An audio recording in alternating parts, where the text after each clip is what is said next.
नमस्कार to you all people. कशा आहात सर्वजण? मी एकदम मजेत. सो मी आली आहे माझ्या दीदीच्या घरी आणि ही आहे माझ्या दीदीची मोठी मुलगी श्रीता, जिला सर्वजण लाडाने खारी आणि पिद्दू ही बोलतात. मी तिला लाडाने बेटू बोलते. सो बेटूला आज खायची होती मॅगी आणि मी तिची फरमाईश पूर्ण केली.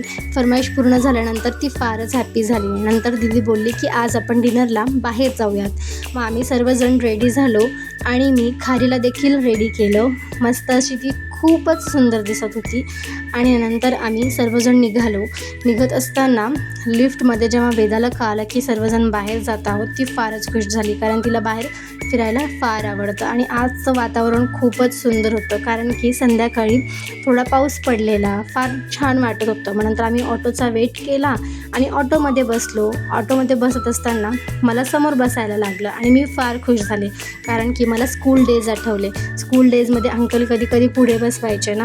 खरंच आज खूप छान वाटलं मला असं समोर बसवून. मग नंतर आम्ही हॉटेलला पोहोचलो. हॉटेलला पोहोचल्यानंतर खारी इकडे तिकडे नुसती पळत होती आणि दीदीची मजा मी फार बघत होते की काय हे ना, लग्न झाल्यानंतर लेकर अँड ऑल असो. मग नंतर आम्ही हॉटेलला जाऊन बाप्पाचे दर्शन घेतले आणि हॉटेल फार सुंदर होती. मग आम्ही सर्वांनी टाईम स्पेंड करत गप्पा मारत डिसाईड केले की आज खायचं काय. तितक्यात खारी बोलली की शिव, आज आपण बेट लावूयात, कोण पहिलं ड्रिंक करेल ही ड्रिंक. सो तीच जिंकली आणि मी हारले. मग नंतर आम्ही सर्वांनी डिनर केलं आणि निघालो. तितक्यात मी पाण्यावरचा हा पेंग्विन बघितला आणि नंतर आम्ही घरी आलो. Okay then, bye bye.